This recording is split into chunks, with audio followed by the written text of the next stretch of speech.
Muy bien, les quiero invitar a que abran su Biblia en Judas capítulo 1. Bueno, es el único capítulo. Judas, no es Judas el traicionero, es Judas el apóstol. Judas 1. Y vamos hoy a continuar desarrollando nuestra serie Verdades que Liberan. Y el título, para los que anotan, es Libertinaje en la iglesia de hoy. Libertinaje en la iglesia de hoy. ¿Habrá libertinaje en la iglesia de hoy, sí o no? Sí. ¿Legalismo en la iglesia de hoy? Sí. Bien, vamos a Judas 1, versículo 3.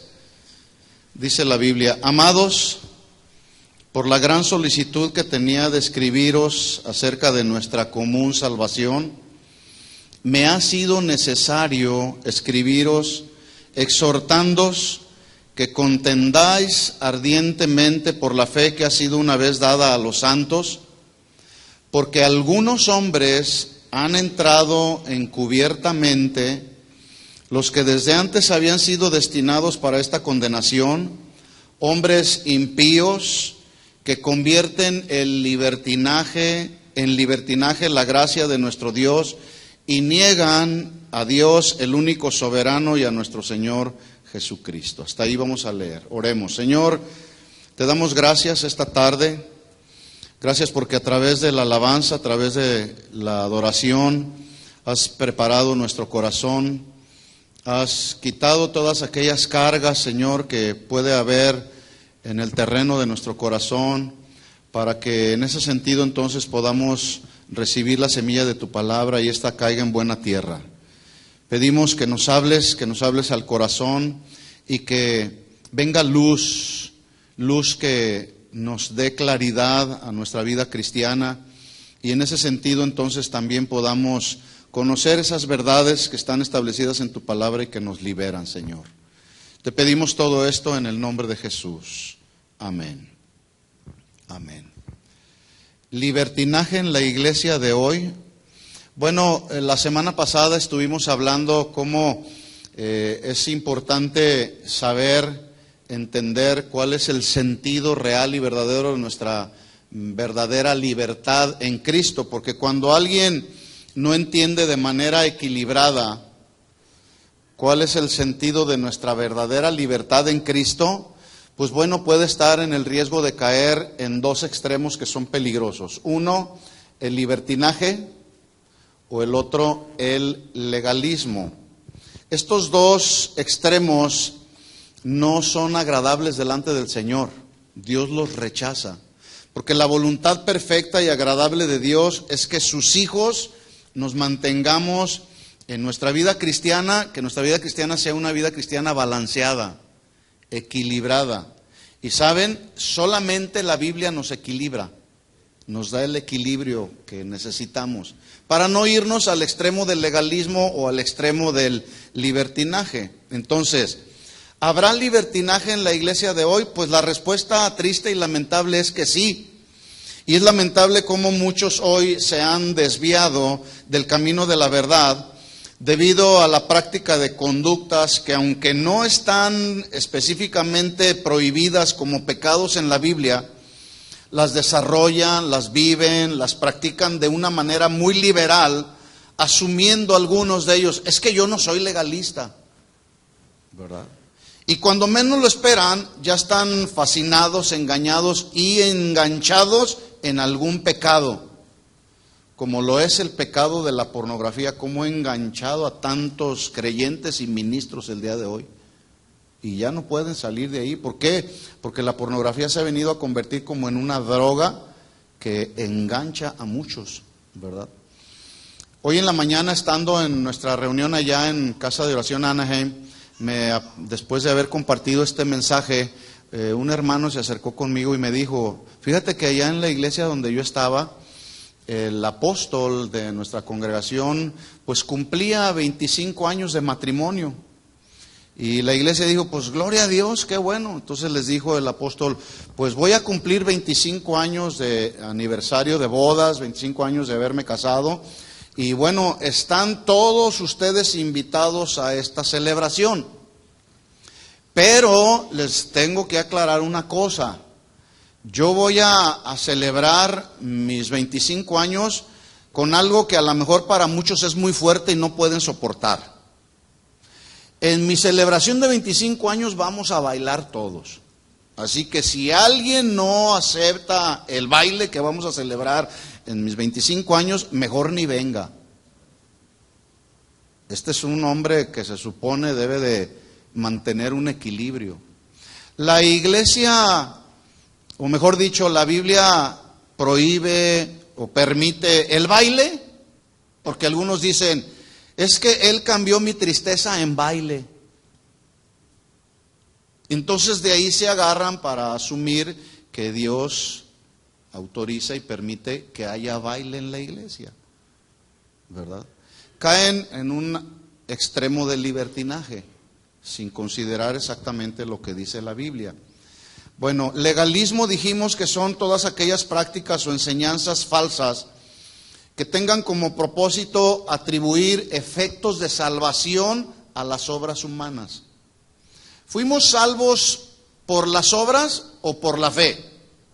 Fuimos salvos por la fe, pero somos salvos para hacer buenas obras, pero no fuimos salvos por nuestras buenas obras. Santiago decía, muéstrame tu fe por tus obras, y yo te mostraré mis obras por la fe que tengo, ¿verdad? Entonces, somos salvos no por obras, pero sí fuimos salvos para hacer buenas obras, como testimonio de nuestro nuevo nacimiento. Porque si entonces el nuevo nacimiento fuera por obras, pues entonces el sacrificio de Jesús en la cruz del Calvario no fue suficiente, porque hay que agregarle algunas obras humanas. Como los fariseos que enseñaban ahí, le argumentaban a Jesús diciendo, tus discípulos no se lavan las manos, pero ellos no honraban a sus padres, ¿verdad? ¿Recuerda usted la parábola del fariseo y el publicano que llegaron a orar por ahí al templo? Está esta historia, no la tiene que buscar en Lucas 18, solamente lo menciono. El fariseo empieza a orar con mucho orgullo y con mucha soberbia diciendo, Señor, te doy gracias que no soy como este publicano, mentiroso, ladrón, adúltero.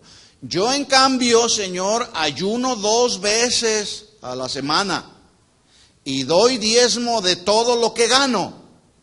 Bueno, el orar es un deber de un cristiano, ¿sí o no? ¿Cuántos oran? Son deberes y responsabilidades que tenemos como cristianos, pero también otro de los deberes como hijos de Dios que tenemos es darle al Señor lo que es del Señor, ¿verdad? Pero este se enorgullecía y como que lo publicaba diciendo, yo oro 2 veces a la semana y estoy en ayuno en estos días de la semana y doy de todo lo que gano. Pero ¿qué cosas? Sus buenas obras no tuvieron la capacidad para justificarlo delante del Padre. Porque no es por obras. Jesús dijo ahí mismo en ese pasaje, en el capítulo 18, versículo 14, Jesús dijo, les digo que este publicano descendió a su casa justificado antes que el otro. El que se enorgullecía de ayunar y de orar 2 veces por semana, dice, porque cualquiera que se enaltece será humillado y el que se humilla será enaltecido. Es que para Dios las obras, dice la Biblia, que son como trapos de inmundicia, ¿verdad? Bueno, hoy hay quienes dicen, yo oro desde las 4, desde las 5 de la mañana. Qué bueno, gloria a Dios, ya lo dije, hay que orar. Pero maltratan a la esposa. Son adúlteros, mentirosos, religiosos, viven un cristianismo de apariencia. ¿Qué es más importante?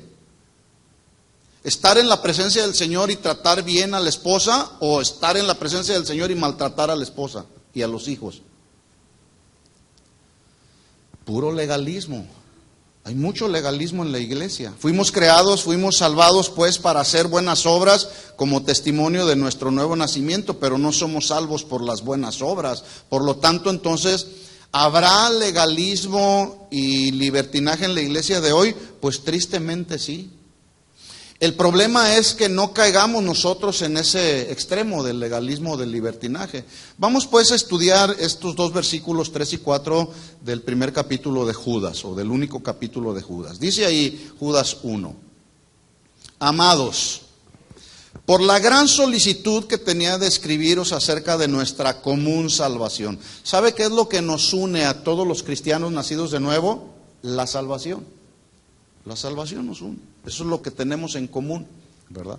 Cuando Judas expresa aquí por la gran solicitud, esto significa que Judas está haciendo un llamado urgente y a la vez un llamado imperativo a los creyentes de todos los tiempos a ser diligentes y a que valoremos y tengamos en gran estima la salvación que Jesús logró para nosotros en la cruz del Calvario, porque a veces la menospreciamos, a veces la tenemos en poco por causa de nuestro testimonio. No valoramos la salvación que Jesús logró para nosotros y vivimos una vida religiosa que no honra a Dios. Bueno, cuando esa vida religiosa no está honrando a Dios, estamos en ese sentido menospreciando ese sacrificio de Jesús en la cruz del Calvario. Entonces el llamado de Judas es a valorar, a ser diligentes, en tener en gran estima la salvación que Jesús logró para nosotros. Pero también Judas ahí hace un llamado a hacer caso omiso de los falsos maestros que predicaban y practicaban un evangelio falso, con el cual habían logrado desviar a los que necesitaban oír el verdadero evangelio. Es decir, se metieron a la iglesia y empezaban por ahí a tratar de desviar a los que verdaderamente querían recibir el mensaje del evangelio. Estos, con su falso mensaje, estaban desviando a algunos del camino del Señor. Pero también es un llamado imperativo para que los cristianos libremos una batalla sin cuartel en contra de tantos errores doctrinales que han surgido y que seguirán surgiendo. Es una batalla que tenemos todos los días, pero usted y yo esa batalla necesitamos resistirla firmes en la fe, contendiendo por el evangelio. Así que sigue diciendo ahí Judas: me ha sido necesario escribirles exhortándoles. Esta palabra exhortar a veces se malinterpreta, a veces se piensa que exhortar a una persona significa llamarlo para regañarlo. Y de repente dicen: hermano, te voy a exhortar, y se asustan, como que entran en un pánico así. No tiene nada que ver con un regaño. La palabra exhortar se traduce llamar a alguien para animarlo, amonestarlo e invitarlo a corregir una conducta que es inadecuada dentro de la iglesia o fuera de la iglesia, ¿verdad? El problema es que cuando a algunos se les llama para exhortarles o amonestarles, como tienen corazón de chocolate, se derriten y se molestan y se van de la iglesia. Aquí no hay amor. Aquí lo regañan a uno. No es un regaño, es una amonestación a corregir una conducta inadecuada, ¿verdad? Entonces, Judas está haciendo una exhortación, está animando a los cristianos de todos los tiempos. ¿A qué los está animando? Dice ahí: a contender ardientemente por la fe. Aquí la palabra contender no lleva el sentido de pelear contra alguien cuando te ofenden y tú estás ahí para responder la agresión. Porque de repente alguien nos ofende y la reacción natural de esta carne es contestar la agresión. Me la haces, me la vas a pagar. No se está refiriendo, cuando dice ahí contender, no se está refiriendo a ese pelearnos unos contra otros, como aquellos que se pelean en el Facebook, pues, ¿verdad? Y todo el mundo se da cuenta. Pero algunos dicen: es que yo estoy en pro de la defensa del evangelio, y se la viven peleando ahí y todo el mundo dándose cuenta. Y la gente inconversa que ve a través de las redes sociales todos estos pleitos entre los cristianos dicen: no, hombre, si en eso consiste el cristianismo, mejor así me quedo como estoy. La pasan peleando los cristianos. No, la palabra ahí que Judas está usando, contender, en el griego contiene dos significados diferentes. Uno es defender cuerpo a cuerpo, pero obviamente se está tratando de una defensa espiritual. Pablo decía, nuestra lucha no es contra carne y sangre, sino contra huestes espirituales de maldad. Huestes espirituales de maldad. En otras palabras, mis hermanos, la lucha que los cristianos debemos enfrentar no es con las personas que tenemos a nuestro lado, no es con los hermanos, no es con los que formamos parte del cuerpo de Cristo. Es contra las cuestiones espirituales que tratan de desviarnos del camino del Señor. Entonces, contender es defender cuerpo a cuerpo, hacer una defensa espiritual, pero también contender habla de enfrentar cara a cara a alguien para defender algo que nos es sumamente valioso, como son las verdades del Evangelio del Reino de Dios. Hay que defenderlas cara a cara. Y el día de hoy, detrás de muchos púlpitos, se están predicando una serie de herejías y nadie dice nada. ¿Por qué? Porque nadie es capaz de enfrentar cara a cara para defender lo que nos es valioso, que es el mensaje del Evangelio. Y todo mundo puede estar escuchando un montón de aberraciones atrás del púlpito y nadie dice nada. Por el contrario, se comen todo. Es que es el apóstol el que está predicando. No, cuidado con tocar al ungido del Señor. La pregunta siguiente entonces es, ¿cómo se debe hacer esa defensa? ¿Cómo debemos contender? El versículo 3 nos da la respuesta. Dice ahí Judas, me ha sido necesario escribirles exhortándoles a que contiendan, ¿cómo? Ardientemente por la fe. Y ahí la palabra fe no es el significado primario que tiene la palabra fe, que es creer. Ahí contender ardientemente por la fe significa contender, ya lo dije, por las verdades eternas del Evangelio. Hay que contender.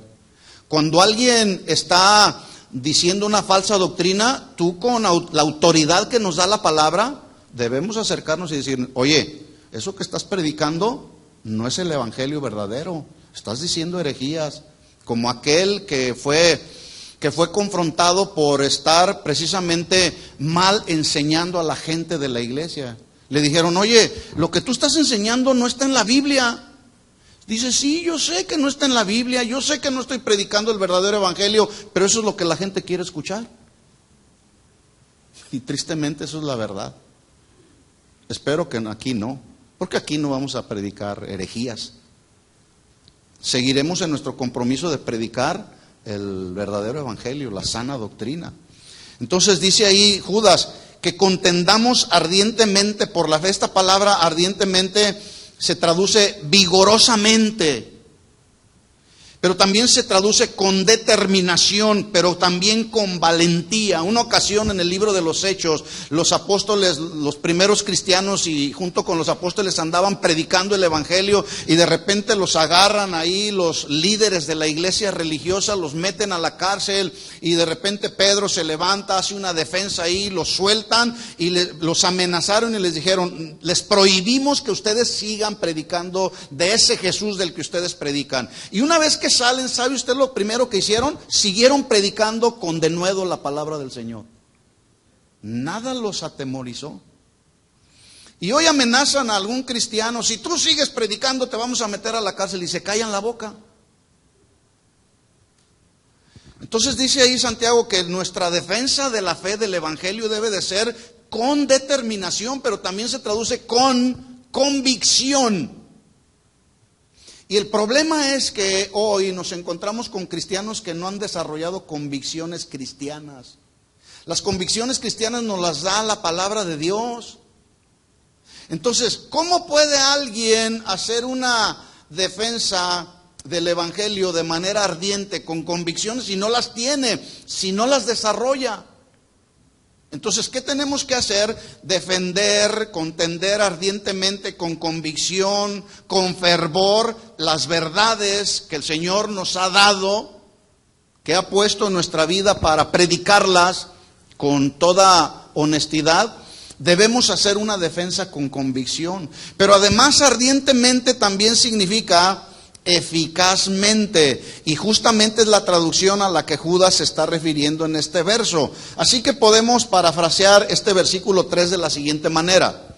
Dice Judas: amados, por la gran solicitud, la urgencia que tenía de escribirles acerca de nuestra común salvación, me ha sido necesario escribirles para exhortarles, animarles, amonestarles, invitarles a que contiendan, a que defiendan ardientemente, vigorosamente, con determinación, las verdades del Evangelio que han sido una vez dadas a los santos, pero que lo hagan con eficacia. Así se traduce este versículo, hacerlo con eficacia. Ahora, es importante hacer la diferencia en lo que significa contender o defender, porque hay dos maneras en las que alguien puede contender y defender las verdades del Evangelio. Una es peleándose, como lo hacen algunos, enojándose, perdiendo el dominio propio, el control de sí mismo, y se pelean y hay contiendas y ya lo dije, a veces lo hacen en pro de la defensa de la fe. O la otra es haciendo una defensa espiritual, pero de una manera eficaz, con fundamentos bíblicos, ¿verdad? Ahora, esto hay que hacerlo, esa defensa espiritual, de una manera eficaz. Hay que hacerlo con el fin de contrarrestar tanto libertinaje y tanto legalismo que se ha metido a la iglesia. ¿Qué encuentran ustedes de espiritual, por ejemplo, aquellos servicios donde desciende una mujer en un manto, ahí haciendo contorsiones muy sensuales y dicen, es que esto es arte y nuestro arte debe de servir para adorar a Dios también? ¿Qué de espiritual tiene eso? Nada. Ya no más falta que les pongan un tubo ahí enfrente para que digan, esto es arte también. ¿Se fija usted cómo el libertinaje, las cosas del mundo ya se metieron a la iglesia? ¿Verdad? Por eso la pregunta es, ¿habrá legalismo y libertinaje en la iglesia? Claro que sí, claro que sí. El autor de la carta a los Hebreos escribió hablando del poder que hay en la palabra de Dios.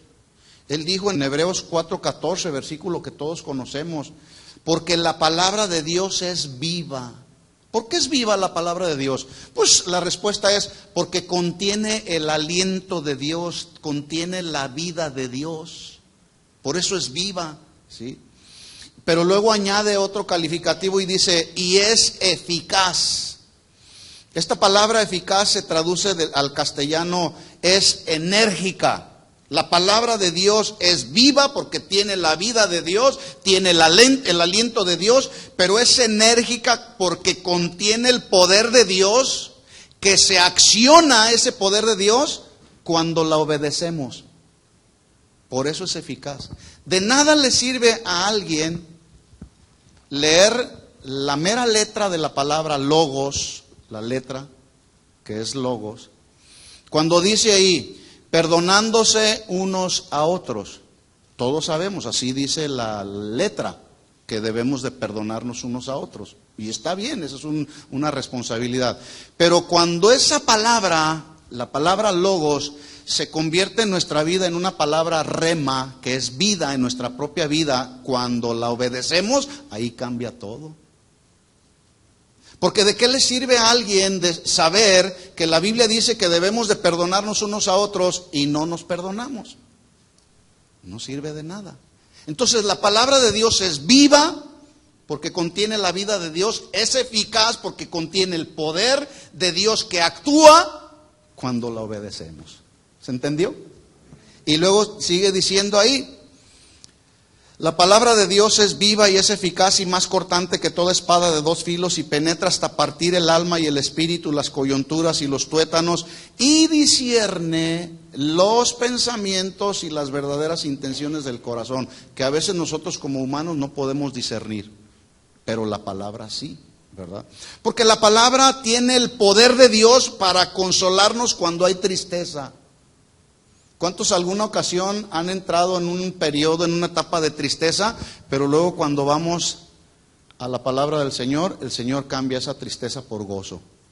Porque tiene el poder la palabra de cambiar la tristeza por gozo y darnos consolación. La palabra de Dios tiene el poder para darnos sabiduría y luz en nuestro caminar diario. La palabra de Dios tiene el poder para darnos fuerza espiritual y poder soportar las pruebas y las tribulaciones. La palabra de Dios nos da la esperanza a través de todas las más de 8,000 promesas que hay en su palabra. Tenemos la esperanza de que cuando los días de nuestra vida terminen en este mundo, Jesús dijo: voy a preparar un lugar para ustedes. En la casa de mi Padre muchas moradas hay. Voy a prepararles un lugar allá donde yo voy, para que donde yo estoy también ustedes estén, ¿verdad? ¿Cuántos quieren estar allá?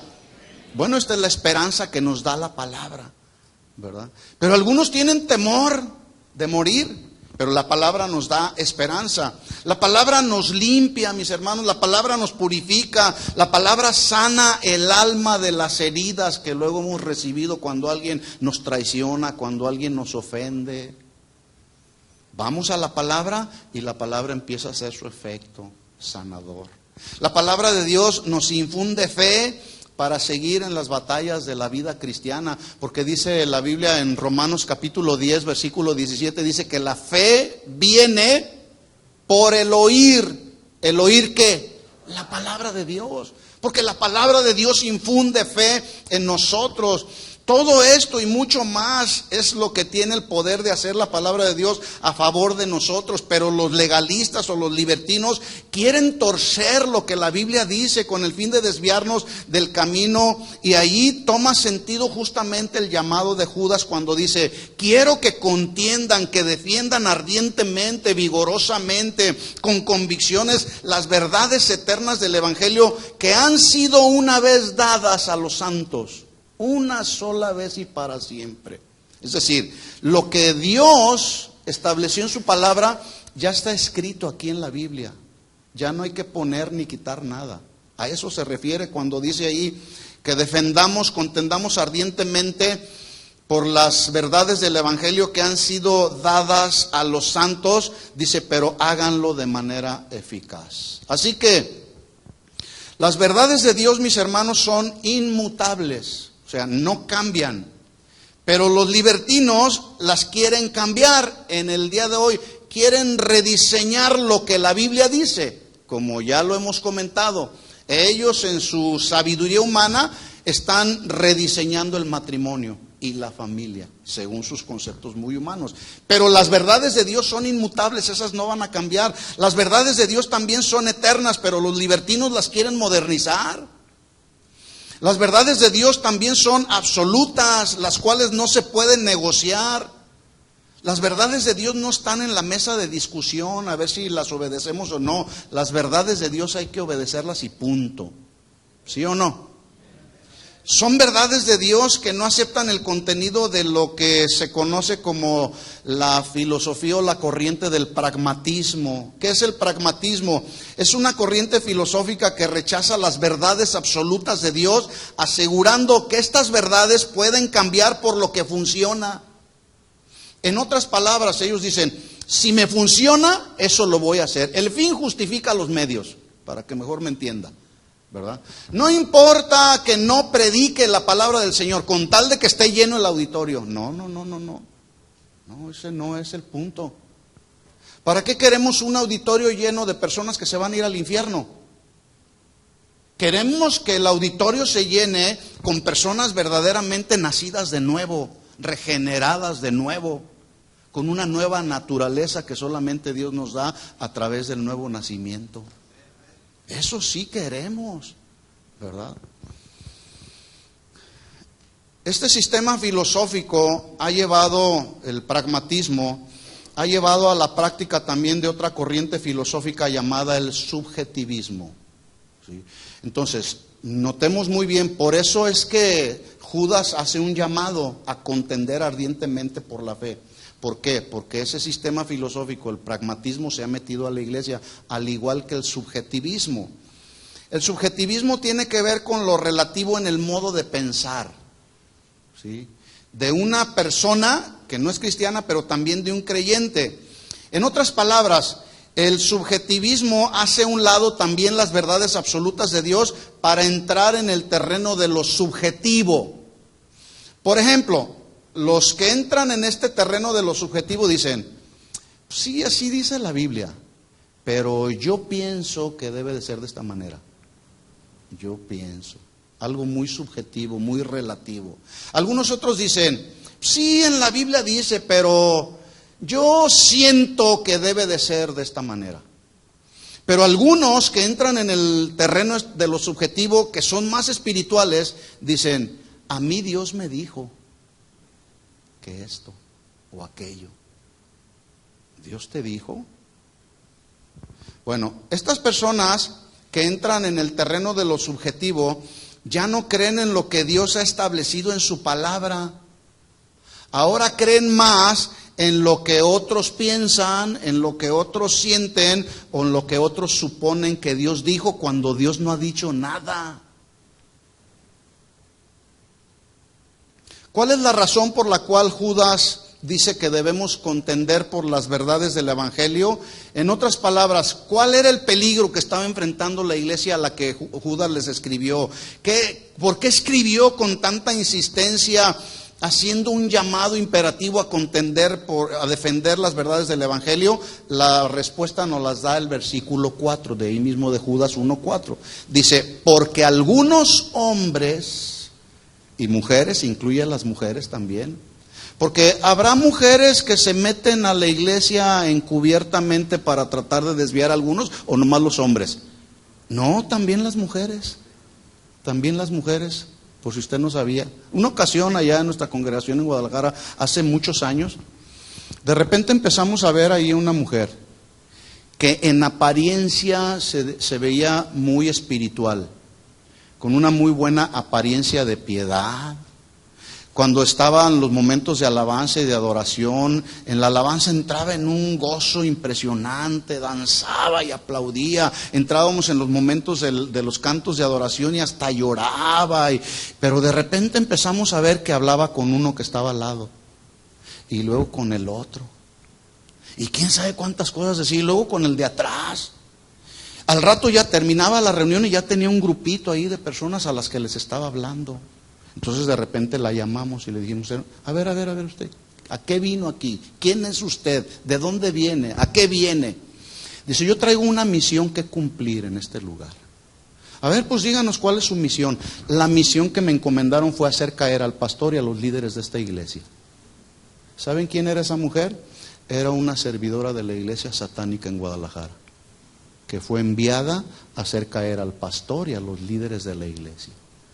Cuidado, porque se metió encubiertamente, con una apariencia de piedad. A eso es a lo que se está refiriendo Judas, a cuidar, porque algunos hombres y mujeres han entrado encubiertamente. ¿A dónde han entrado? ¿A dónde entran? A la iglesia. Y lo hacen encubiertamente, pero escuchen esto, mis hermanos, no solamente se meten a la iglesia, también se meten a tu casa, a través de los disque canales cristianos. Cuando le dicen, ponga sus manos en el televisor porque en este momento, en cuanto yo empiece a orar, usted va a recibir la unción que usted necesita recibir. Ahí va la gente a poner las manos en el televisor. ¿Qué no dice la Biblia que ya tenemos la unción del Santo? ¿Por qué entonces hay quienes ponen las manos en el televisor para recibir la unción del Santo? Por ignorancia. Se meten encubiertamente hasta tu casa y hasta la cocina, a través de las redes sociales. Pero dice que se meten encubiertamente. Esta palabra encubiertamente se traduce disimuladamente, pero también se traduce establecerse junto a, ¿sí?, junto a alguien, algún cristiano o alguna cristiana. Se meten ahí, se establecen junto a tu vida, tal vez junto a tu casa, junto a tus hijos, pero llevan como propósito dañar tu familia, dañarnos la fe, debilitar nuestra fe, establecerse junto a, pero también se traduce alojarse junto a alguien de manera clandestina, sin que te des cuenta, como esa mujer que entró ahí clandestinamente pero una servidora de Satanás. Pero también se traduce entrar por un lado. ¿Cuál es la entrada principal de este auditorio? Tenemos dos entradas principales, que una la tenemos acá y otra la tenemos allá. Pero tenemos dos entradas auxiliares también, que son estas que tenemos aquí laterales, ¿verdad? Bueno, ellos entran por un lado, entran encubiertamente, no entran por la puerta principal, pues. No sé si me estoy dando a entender. Si no, se lo voy a explicar de la siguiente manera a través de la parábola del redil. Cuando en Juan capítulo 10, versículo 1, Jesús dice, palabras de Jesús. Dice Juan 10:1, de cierto os digo. Esta era una frase muy común en el vocabulario de Jesús, pero ese de cierto les digo significa, sin lugar a dudas, les digo que lo que van a oír a continuación es verdad. Eso significa de cierto les digo. Entonces dice Jesús, lo que van a escuchar a continuación es la verdad. El que no entra por la puerta en el redil de las ovejas, sino que sube por otra parte o por un lado encubiertamente, dice Jesús, ese es el ladrón y el salteador. Pregunta, ¿por dónde entran los ladrones? ¿Entran por la puerta de enfrente de tu casa? No, buscan una ventana. O buscan la puerta de atrás, de tu yarda de atrás, o buscan los techos. Si son así muy desvergonzados y muy determinantes, entran por la puerta de enfrente derribándola, pero regularmente entran por el lado. Así entran los falsos maestros, los falsos cristianos, entran por los lados, no entran por la puerta. Versículo 3, ¿por dónde entra el pastor? Hablando de Jesús. ¿Sí? Mire lo que dice ahí Juan capítulo 10, versículo 3. Dice, el pastor a este abre el portero y las ovejas oyen su voz. Hablando de Jesús como el pastor de pastores. ¿Sí? Entonces llega el pastor de pastores, llega Jesús y llega por la puerta. Tan es así que el portero reconoce y dice, sí, él es el pastor. Le abre la puerta y entra por la puerta. Y luego dice, y las ovejas oyen su voz y a sus ovejas llama por su nombre y las saca. Y cuando ha sacado fuera todas las propias va delante de ellas y las ovejas le siguen porque conocen su voz. Más al extraño no seguirán, sino irán de él porque no conocen la voz de los extraños. Note usted lo que dice a continuación el versículo 6, por favor, Dice ahí, esta alegoría les dijo Jesús, pero ellos no entendieron qué era lo que les decía. O sea, a través de un ejemplo de la vida real, Jesús les está enseñando un asunto espiritual, pero ellos no entendieron. No estaban entendiendo. Escuchen esto, hermanos, hoy sucede lo mismo. Uno como pastor les advierte una y otra vez, pero la gente sigue sin entender y creen más lo que aquellos que les dicen, vente conmigo sí vas a crecer, yo tengo la verdad. Mira, es que yo pienso, yo siento, a mí Dios me dijo, cuando Dios no le ha dicho nada. Cuídese de esos son los salteadores y los ladrones. Y entonces uno les advierte una y otra vez y hay gente que no entiende. Espero que usted sí entienda. Así es como trabajan los ladrones, salteadores, los falsos maestros, los falsos hermanos. Trabajan encubiertamente, se meten a través del internet, de las redes sociales, en los diferentes eventos cristianos, se meten a través de falsas profecías, se meten aún a través de falsos sueños. Escuché es un comentario de la vida real, algo que sucedió en una iglesia, no aquí, en otro lado. Y lo escuché de muy buena fuente, esto que sucedió en una congregación, donde el pastor le dio lugar, dizque a la profeta de la iglesia, porque a veces hay iglesias donde no falta la profeta.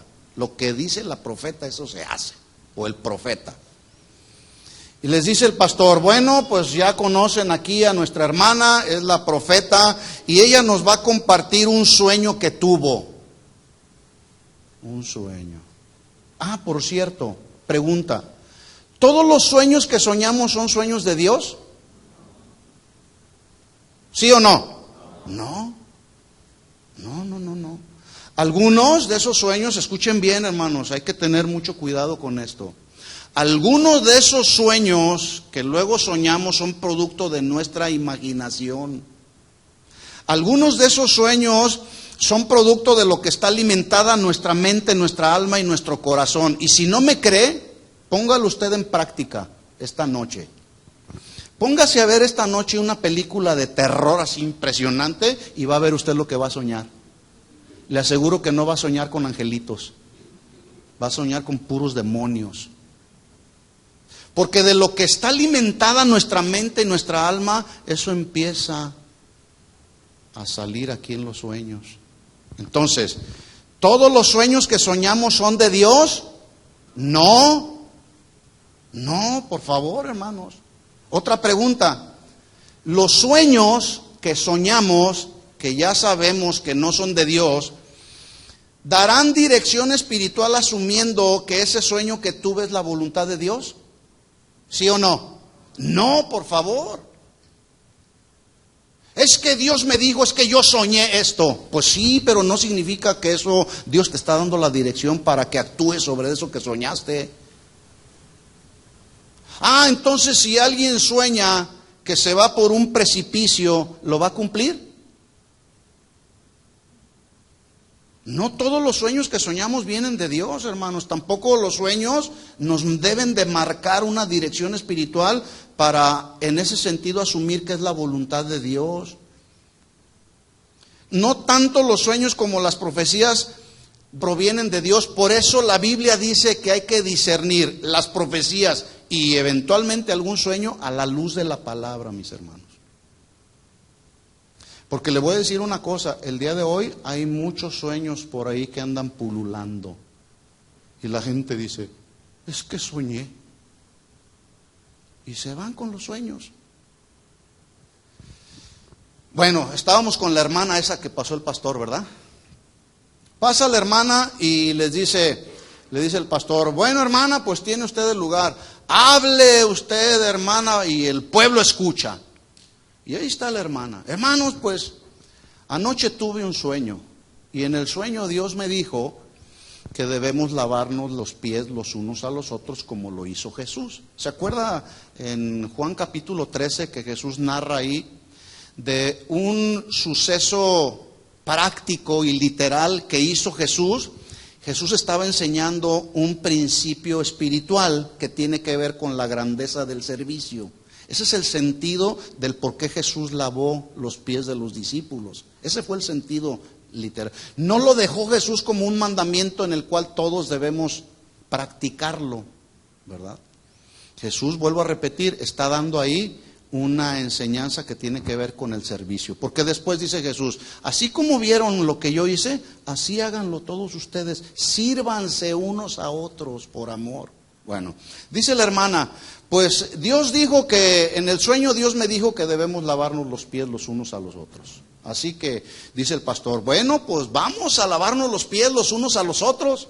Traen ahí los recipientes, las toallas, y pues pasen ahí, empezaron a lavarse los pies los unos a los otros. Terminaron, se lavaron los pies los unos a los otros, había una atmósfera de paz, la gente se sentía como purificada, había un buen ambiente ahí en la reunión. Y luego la hermanita otra vez le levanta la mano al pastor y le dice, hermano, pero también Dios me dijo en el sueño. Sí, hermana, hable, que el pueblo sigue escuchando la voz de Dios. Entonces dice la profeta esta, dice, bueno, una vez que nos lavamos ya los pies, ahora el Señor me mostró y me dijo en el sueño que debemos tomarnos el agua.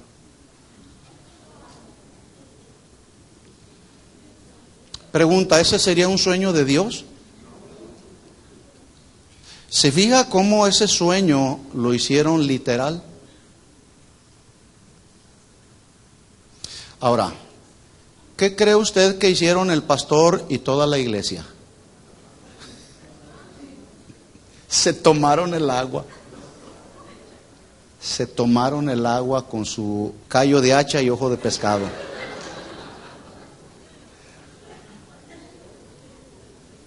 Bueno, a usted le da risa, pero eso estamos viendo que está sucediendo el día de hoy. ¿Todo por qué?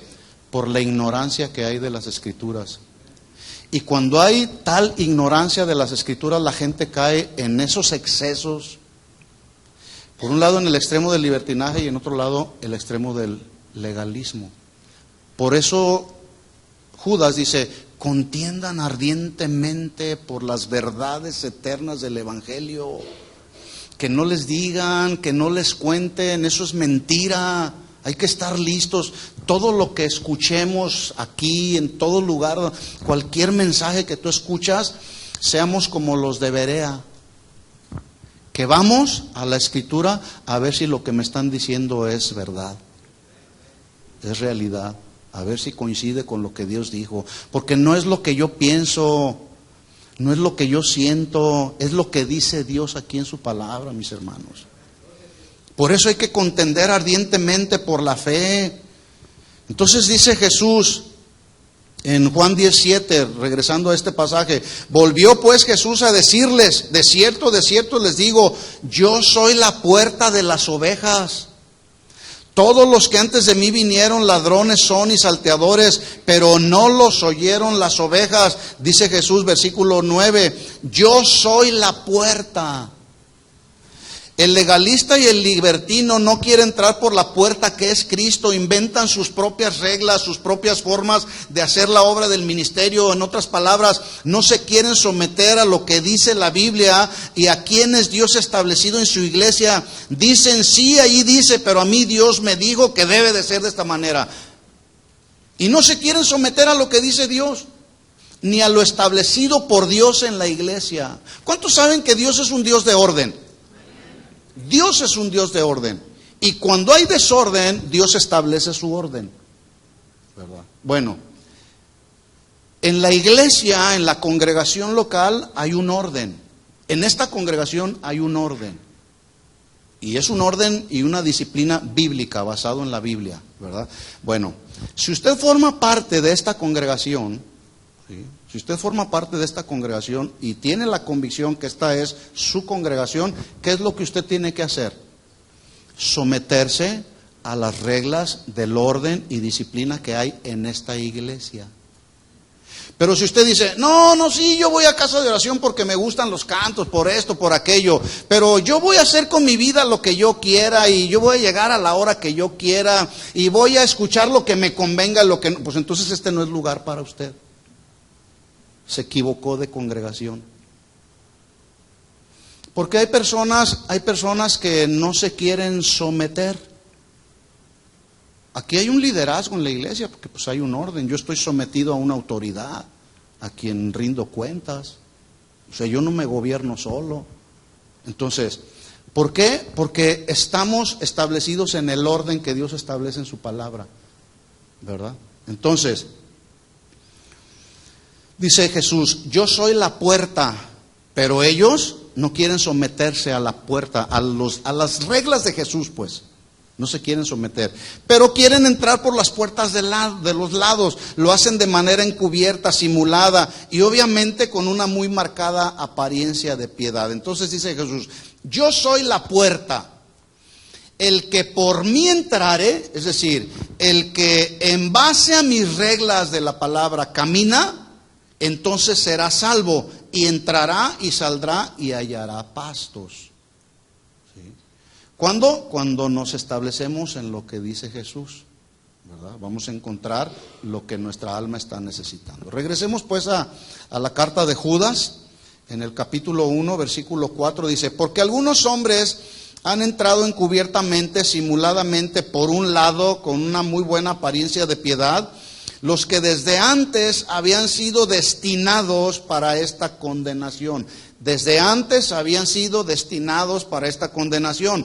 Esto significa que en la presciencia de Dios, es decir, en el conocimiento previo que Dios tiene de todas las cosas, Él sabía de antemano que como resultado de que algunos no iban a recibir su palabra, algunos otros lo iban a rechazar deliberadamente, pero además esos que iban a rechazarlo deliberadamente iban a entrar encubiertamente a su iglesia a tratar de arrastrar a los creyentes a uno de estos dos extremos, el legalismo o el libertinaje.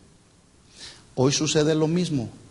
Hay algunos que están ahí sentados, pero no creen lo que dice la Biblia, pero están ahí encubiertamente, buscando el momento de desviar a algunos hacia el libertinaje o hacia el legalismo. Porque dicen algunos, no, se me hace que están exagerando aquí. No te creas. No, se me hace que son muy legalistas. Y ahí empieza el trabajo, y ahí empieza la labor. Pero entonces luego añade Judas ahí diciendo que esos hombres son hombres impíos.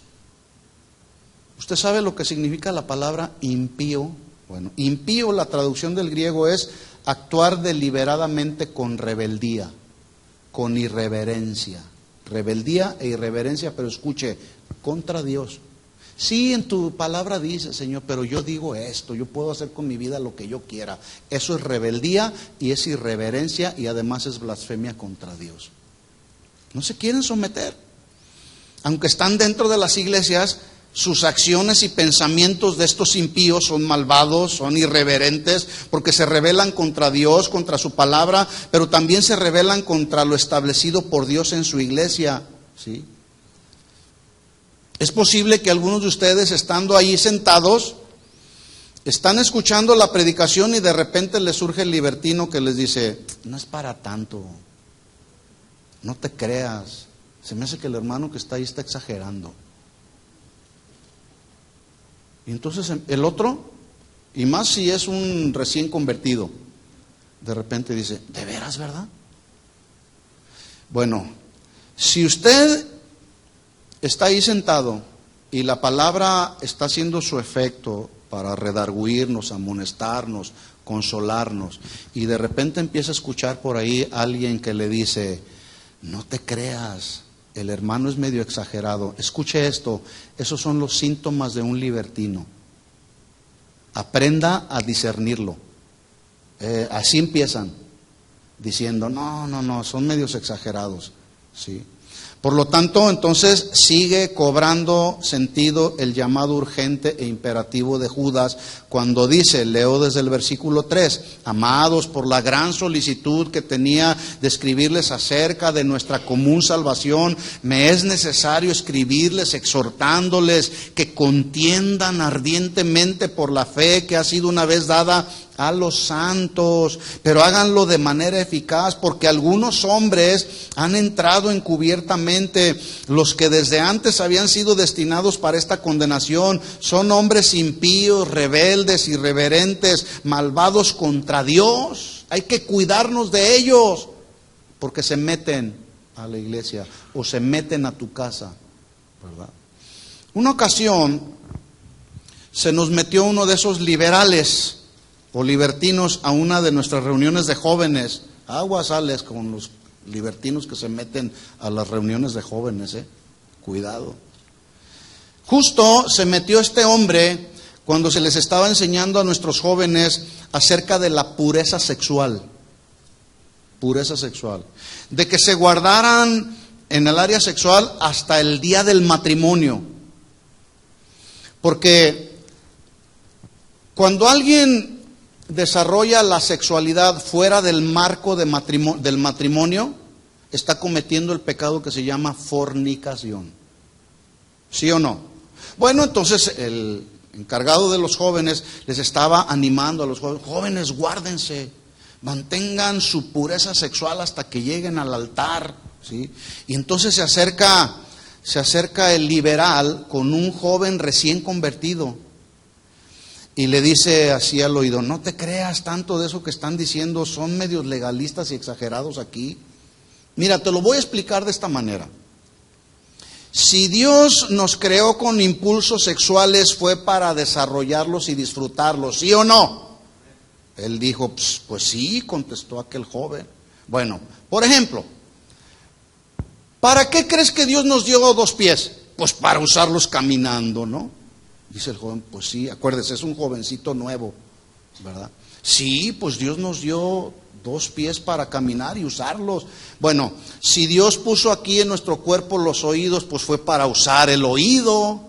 Las manos, para usar las manos. Bueno, pues Dios también puso los impulsos sexuales para que los desarrolláramos y los usáramos, así que hay que darle rienda suelta. Aquí son legalistas y son libres. No te creas de lo que están diciendo aquí. Tú dale rienda suelta a tus impulsos sexuales. ¿Eso es lo que dice la Biblia? No.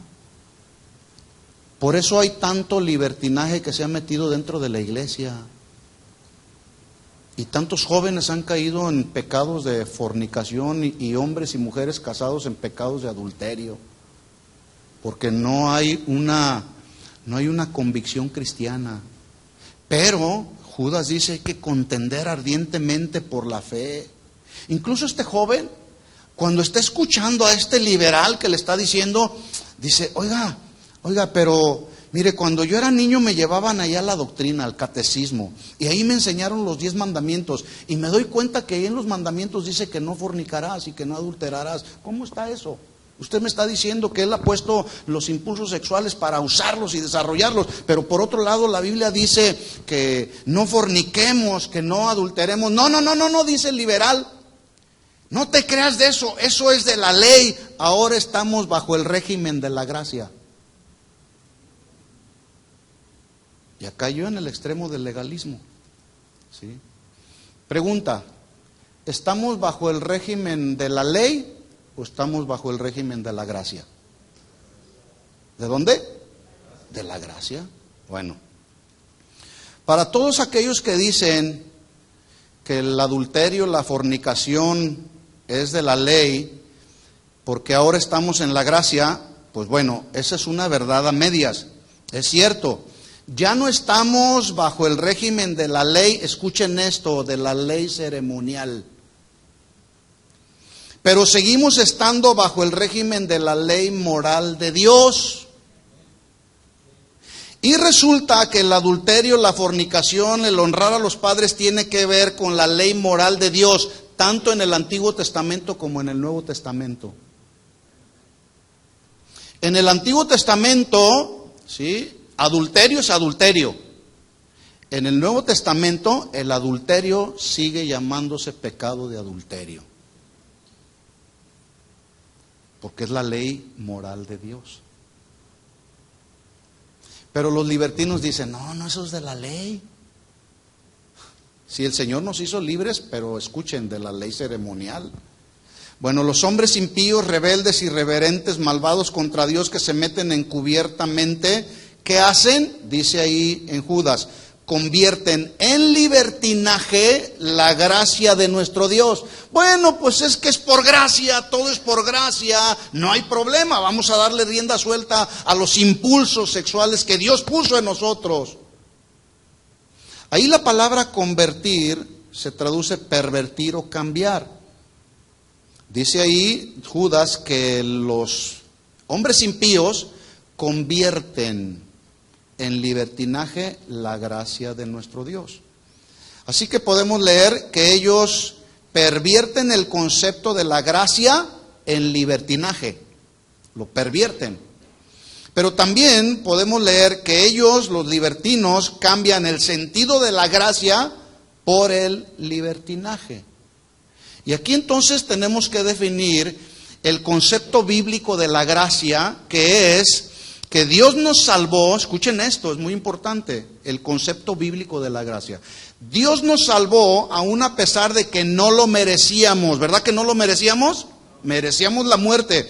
Pero Jesús, en su gracia, en su misericordia, en su compasión, murió por nuestros pecados en la cruz. Cuando creemos en ese sacrificio que es único y suficiente, venimos entonces por gracia, sin merecerlo, a recibir el beneficio de la salvación. ¿Cuántos ya recibieron el beneficio de la salvación? ¿Cuánto pagaste por esa salvación? Nada, porque fue por gracia. Es un regalo de Dios, fue por gracia. Y le digo esto aún, Todo lo que tú eres ahora, a excepción es decir, incluyendo la salvación, el trabajo que tienes, todo lo que tú tienes, los hijos que tienes, la esposa que tienes, la tenemos por su gracia, porque todo es por gracia.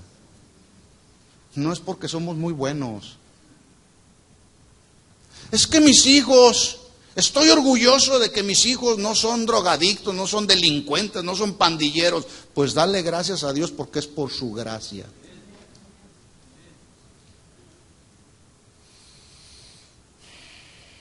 Ese es el concepto bíblico de la gracia. Por gracia somos salvos. Bueno, el concepto pervertido y cambiado de la gracia que han hecho los libertinos, desde luego haciendo una mala interpretación de Romanos 5:20, porque ellos basan su perversión de la gracia en Romanos 5:20, que dice: mas donde abunda el pecado, sobreabunda la gracia. Por lo tanto, cuando alguien comete algún pecado, dicen ellos, por encima de ese pecado siempre estará la gracia. En otras palabras, nunca cualquier pecado que cometas podrá sobrepasar la gracia. Así que no hay problema por el pecado. Los libertinos pervierten ese verdadero sentido de este versículo para decirle a la gente: no hay problema con los pecados que cometas, siempre su gracia sobreabundará sobre tu pecado. Por eso es que hay tanto libertinaje. Y la gente dice: ay, pues no es tan malo fornicar. Sí, sí es malo. No es tan malo mentir. Voy a echar una mentirita blanca. No, la mentira es mentira aquí en China, en el Antiguo Testamento y en el Nuevo Testamento, porque es la ley moral de Dios. Pero cuando se cae en el extremo del libertinaje, empezamos a suavizar nuestro cristianismo, a diluir nuestro cristianismo. Escuchen esto, mis hermanos. Cuando tú has madurado a través de los años en la vida cristiana, tú mismo debes ir desarrollando convicciones en tu vida cristiana que te ayuden a poder discernir pecados que, aunque no están tipificados en la Biblia como pecados, ¿sí? Tú puedes decir: fumar marihuana no lo dice la Biblia, pero es un pecado que atenta contra el templo de Dios. ¿Por qué lo hacemos? Porque tenemos una convicción de que soy el templo de Dios. El que no ha desarrollado esa convicción dice: ay, no es tan malo fumar marihuana, al cabo es medicinal. No, mis hermanos, no es así. Por lo menos aquí en esta congregación no es así. Si en otros lugares les dan chance, pues cada quien su religión. Supe de una congregación hace unos meses atrás. Sorprendieron al pastor junto con sus líderes. Terminaba la reunión: vámonos a comer a la casa del pastor. Pero ahí, junto con la comida, estaban las botellas de cerveza, de tequila, entrándole, todos. Y lo sorprendieron. ¿Quién cree que lo sorprendió? La gente de la iglesia. ¿Qué cree que pasó con esa iglesia? Se dividió. ¿Quién quiere esa clase de ministros? Hay que contender ardientemente por la fe, porque algunos hombres impíos han entrado encubiertamente. Sí. Algunos otros dicen: no importa que vivas en unión libre, no importa que estés fornicando, la gracia de Dios sobreabundará por encima de tu pecado. Miren, mis hermanos, de una vez y por todas se los digo: si usted está viviendo, espero que no, si usted está viviendo en unión libre, arregle su situación. Porque si usted no arregla su situación matrimonial y nomás está viviendo así, está en un pecado de fornicación. ¿Sí o no?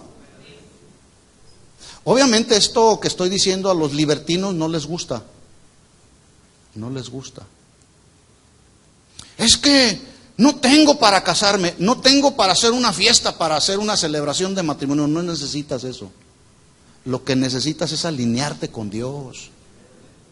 Eso es lo que necesitamos, alinearnos a lo que dice Dios, porque de lo contrario estamos ofendiendo a Dios. Por eso a veces nuestra vida no encuentra el fruto que de veras queremos tener, frutos espirituales. Hombres impíos que convierten en libertinaje la gracia de nuestro Dios y niegan a Dios, el único soberano, y a nuestro Señor Jesucristo. Una palabra interesante, libertinaje. Esta palabra libertinaje se traduce excesos de todo tipo. Por ejemplo, hay quienes se exceden en el comer. ¿Cuántos ya comieron? Levanten la mano. ¿No han comido? Bueno, cuando vaya a comer hoy, no se exceda, coma lo suficiente nada más. Porque si usted se excede, yo le aseguro que le va a venir un problema estomacal por el exceso. Pero a veces en nuestro obstinado libertinaje comemos más de lo que debemos de comer. Y al rato andamos con un problema intestinal aquí, ¿verdad? Bueno, esos son excesos en el comer. Pero escuche también esto. A veces incurrimos en el exceso en el hablar.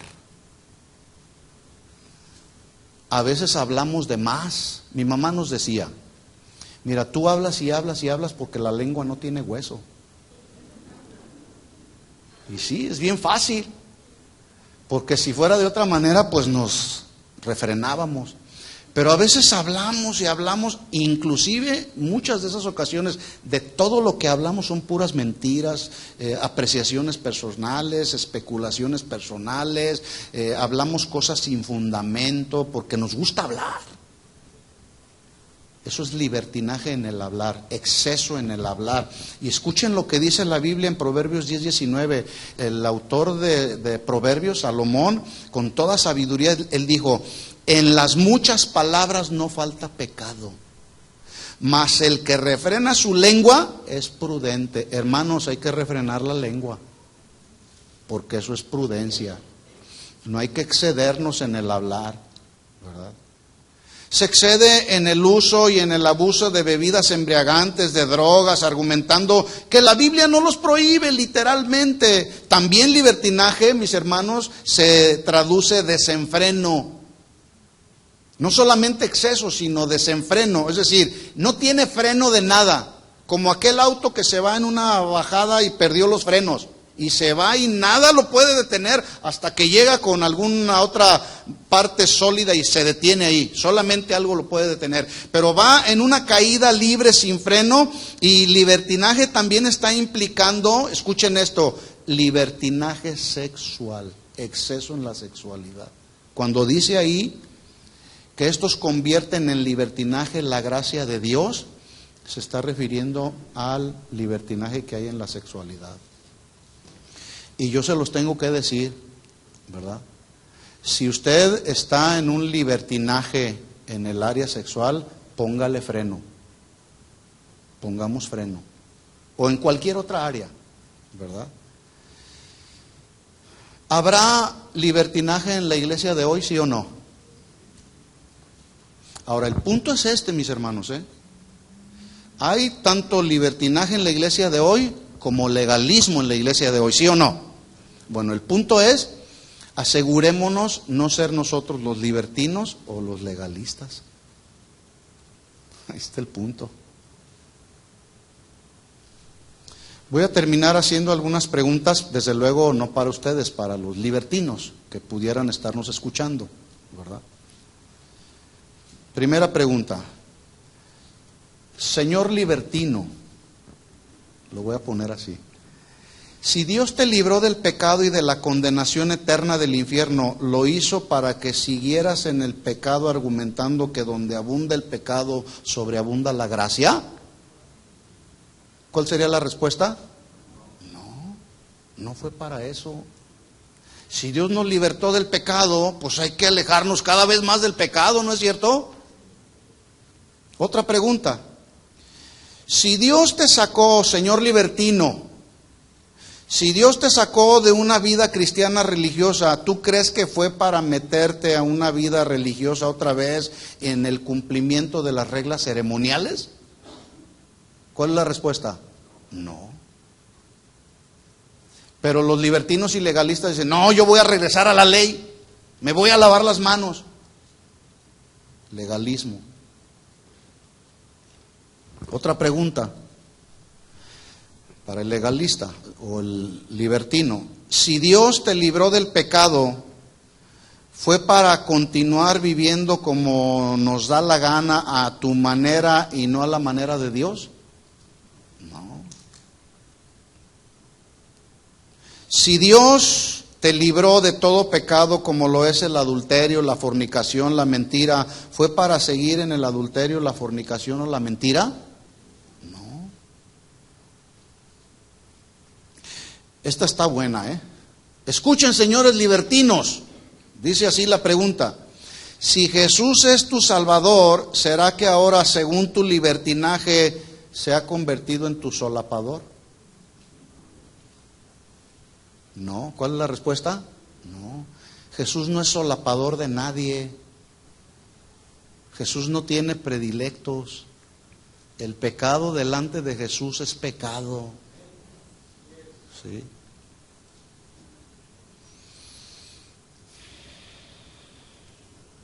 ¿Habrá libertinaje y legalismo en la iglesia de hoy? ¿Sí o no? Sí. Termino pues, que ya veo algunos que se quieren ir. Judas 1, 3 y 4, y así termino, recordando los versículos con los cuales iniciamos. Dice Judas, acuérdense, es un llamado urgente, imperativo.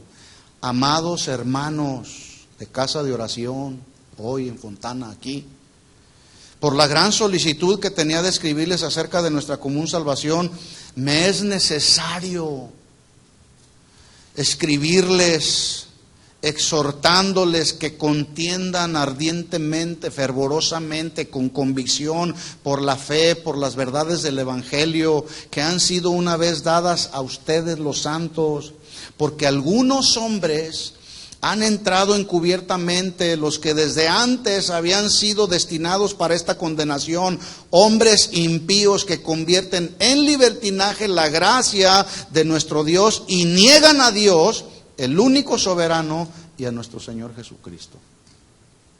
Hay que contender ardientemente por la fe. Si escuchas algo por ahí que no está de acuerdo a lo que dice la Biblia, ¿sí?, hay que hacer cara a cara para defender las verdades del Evangelio. ¿Sí o no?